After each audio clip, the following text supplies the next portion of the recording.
आदरणीय अध्यक्ष जी, कांग्रेस के पास नेशनल सिक्योरिटी का विजन न पहले था और आज तो सवाल ही नहीं उठता है।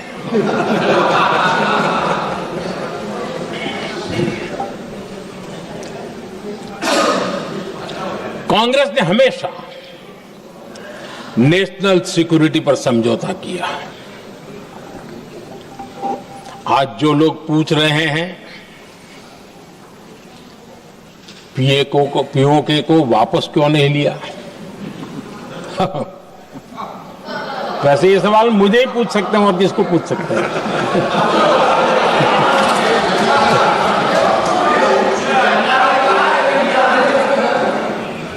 लेकिन इसके पहले जवाब देना होगा पूछने वालों को। किसकी सरकार ने पीओके पर पाकिस्तान को कब्जा करने का अवसर दिया था? जवाब साफ है,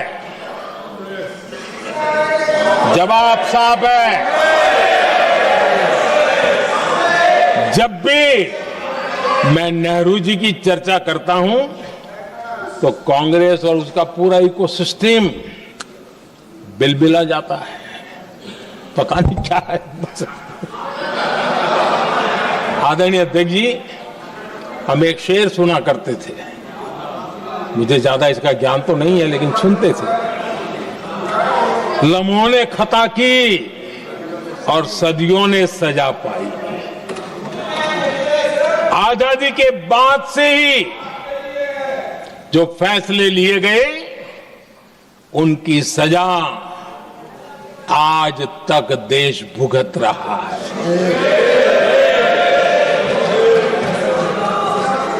यहां बार बार एक बात का जिक्र हुआ और मैं फिर से करना चाहूंगा। अक्साई चीन की उस पूरे क्षेत्र को बंजर जमीन करार दिया गया। ये कह करके तो बंजर है। देश की 38,000 वर्ग किलोमीटर जमीन हमें खोनी पड़ी।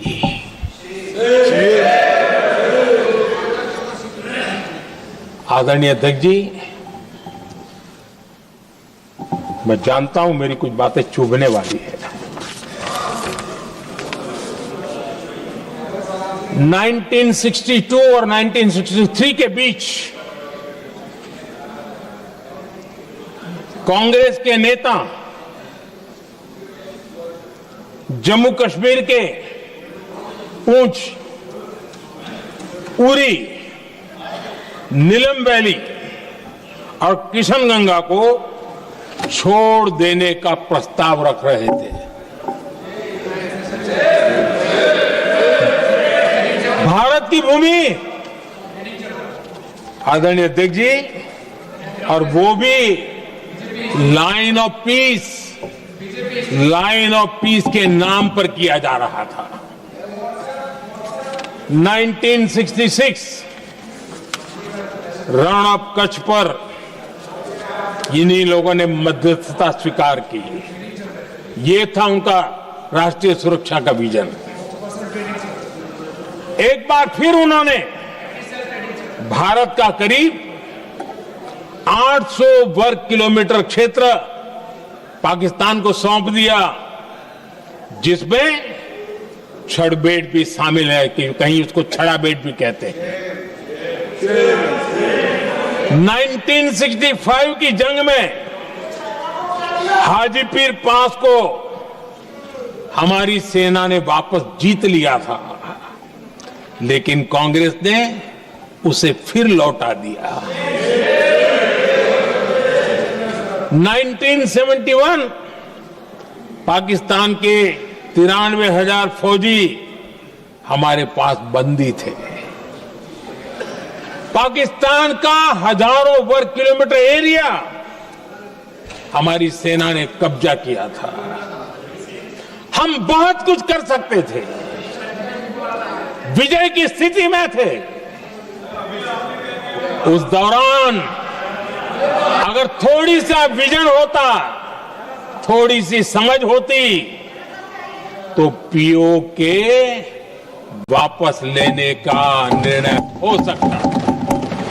वो मौका था, वो मौका भी छोड़ दिया गया।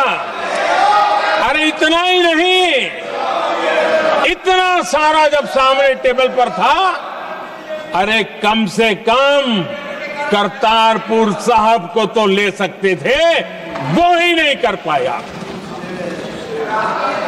1974 श्रीलंका को कच्चथीवू द्वीप को गिफ्ट कर दिया गया। आज तक हमारे मछुआरे भाई बहनों को इससे परेशानी होती है, उनकी जान पर आफत आती है। क्या गुनाह था तमिलनाडु के मेरे फिशरमैन भाई बहनों का कि आपने उनका हक छीन लिया और दूसरों को गिफ्ट कर दिया? कांग्रेस का दशकों से इरादा लेकर चल रही थी कि सियाचिन से सेना हटा दी जाए। आदरणीय अध्यक्ष जी, 2014 में देश ने इनको मौका नहीं दिया, वरना आज सियाचिन भी हमारे पास नहीं होता।